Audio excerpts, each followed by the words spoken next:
Ladies and gentlemen, let me tell you something real today. If you're always available, always replying in seconds, always adjusting your life around him, always making it easy, don't be surprised when he takes you for granted. People value what they feel they might lose. That's human nature. When your presence feels guaranteed, no matter what he does, his urgency disappears. When you are always available, always replying instantly, always ready to rearrange your schedule, you accidentally remove the natural tension that creates desire and respect. Over-availability sends a silent message. No matter what you do, I'm here. The human mind, especially in relationships, does not feel urgency toward what feels permanently secured. When access is unlimited, appreciation often drops. It doesn't mean someone is cruel. It means psychology is predictable. Value rises when something is limited, protected, and not automatically guaranteed every moment of the day. Think about how behavior forms patterns. If he knows you will answer every call, respond to every message within seconds, forgive every delay, and accept every last-minute plan, then effort slowly decreases. Not because he planned to disrespect you, but because comfort replaced intention.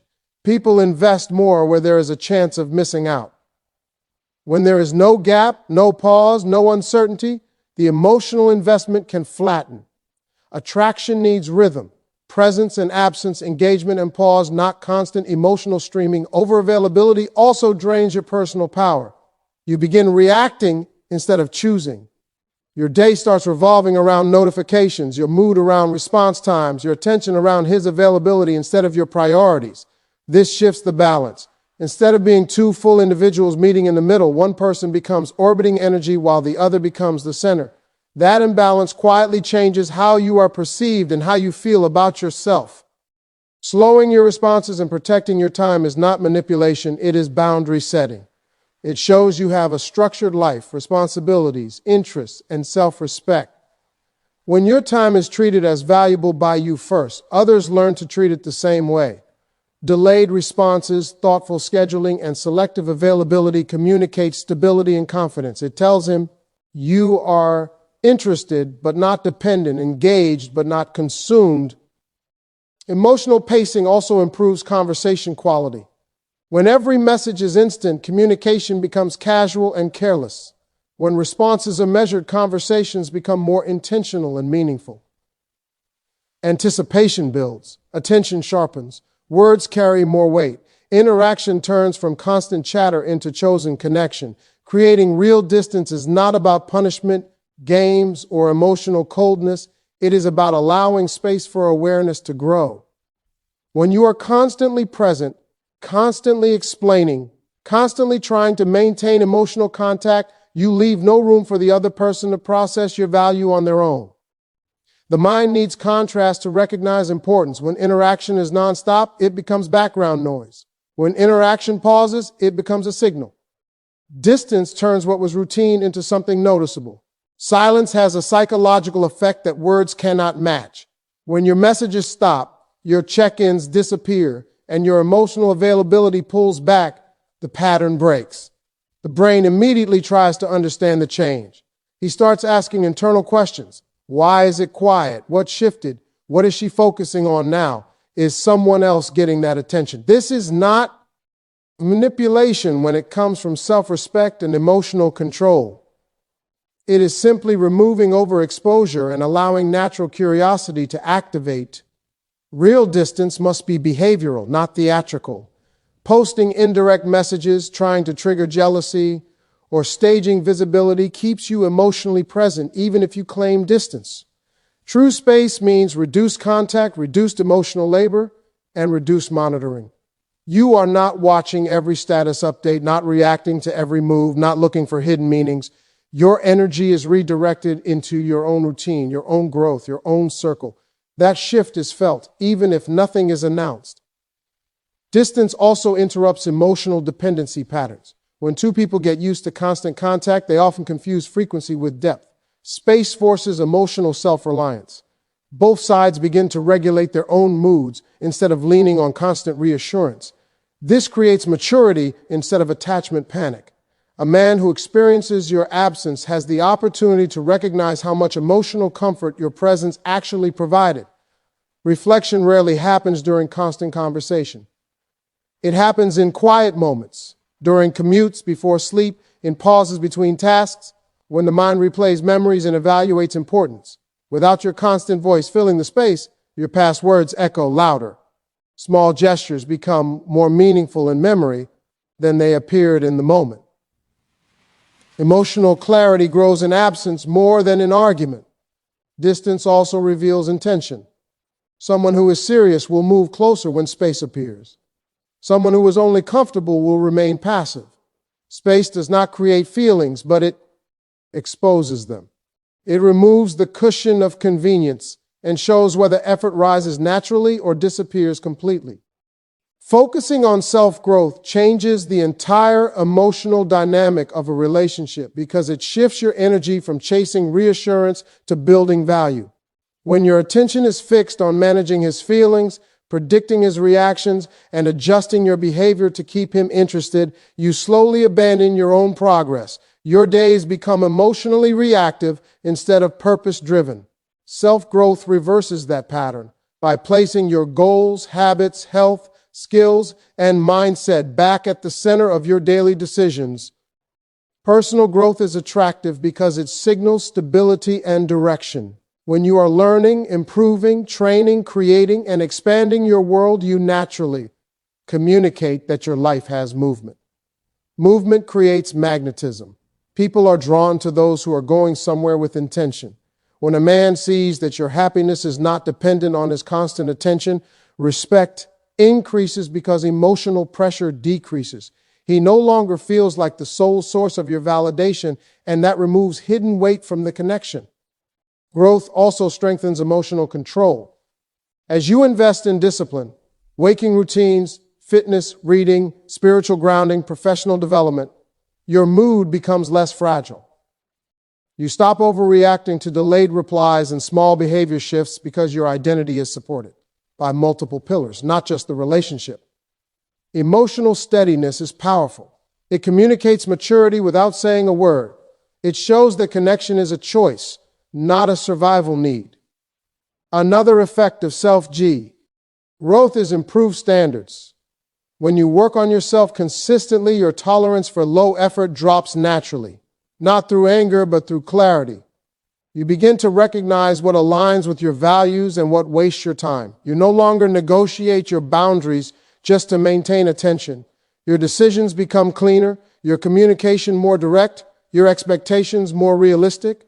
Standards are easier to maintain when your self-worth is built through action rather than approval.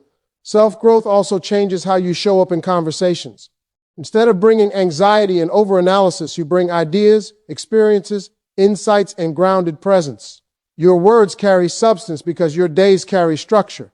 You are not trying to be impressive. You are becoming impressive through consistent behavior. That difference is visible and felt. When your schedule includes learning, health, creativity, and meaningful work, you are less available for emotional overinvestment. Your time becomes organized around priorities instead of impulses. That naturally balances communication without forced tactics.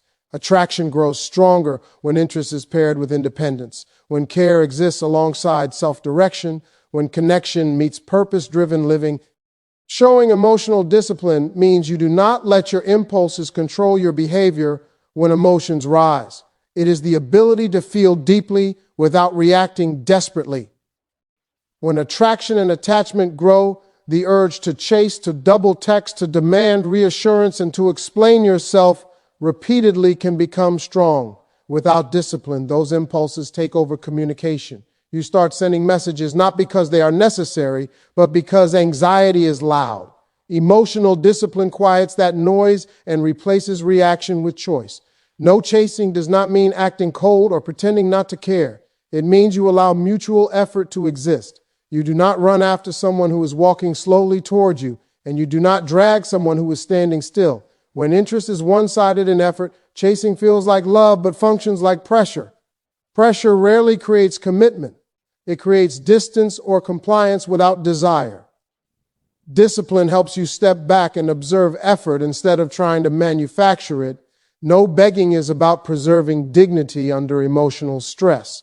When someone pulls away slightly, the undisciplined response is to plead for clarity, attention, or reassurance. Begging can sound soft and emotional, but it places you in a lower value position where approval becomes something you request instead of something naturally given. Emotional discipline keeps your posture steady. You can ask honest questions, but you do not collapse your standards just to keep someone close. No repeated explanations means you communicate clearly once or twice, then you stop overselling your meaning. Over-explaining usually comes from fear of being misunderstood or rejected. The more you repeat your point, the more your message loses strength.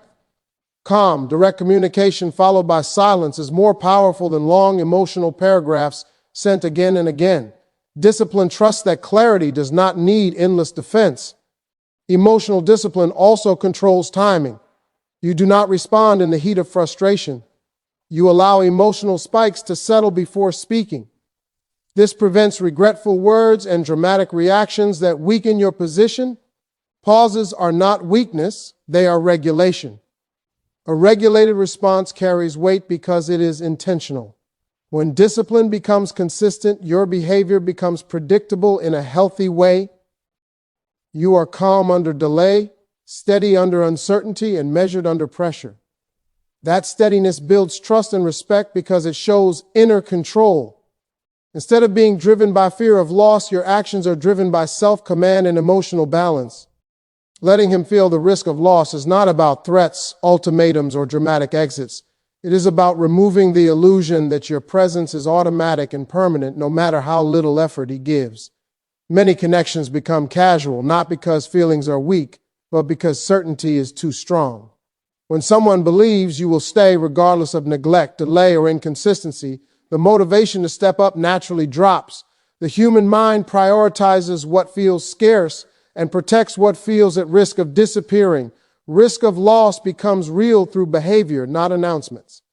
You do not say you might lose me.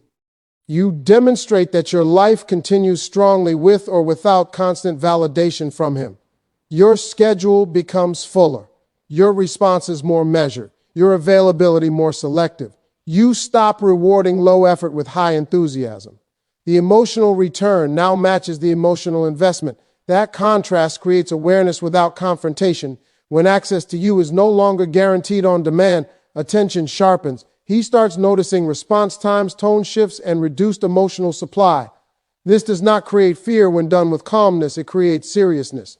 The connection moves from casual comfort to evaluated importance. He begins to measure what you contribute. Emotional support, encouragement, energy, presence, because it is no longer endlessly flowing without condition. People often understand value more clearly through absence than through explanation. Long talks about your worth rarely change behavior, but changed access often does. When your encouragement is no longer constant, he feels the silence where it used to be. When your interest is no longer overflowing, he senses the difference in emotional temperature. The brain naturally asks what changed and why it changed. That internal questioning is more powerful than external persuasion. Risk of loss also exposes true intention. A man who sees long-term potential responds to reduced certainty with increased effort. He reaches out more thoughtfully, plans more clearly, speaks more directly about the future. Someone who was only enjoying convenience responds with minimal adjustment. The same distance produces two different reactions, and those reactions reveal priorities without interrogation. This only works when your willingness to walk away is genuine inside, even if never spoken aloud. If you create distance but remain emotionally desperate, your behavior becomes inconsistent and the signal weakens. Real risk is felt when your standards are firm and your attachment is balanced by self-respect. Your presence becomes a privilege connected to effort, consistency, and intention, rather than habit and emotion.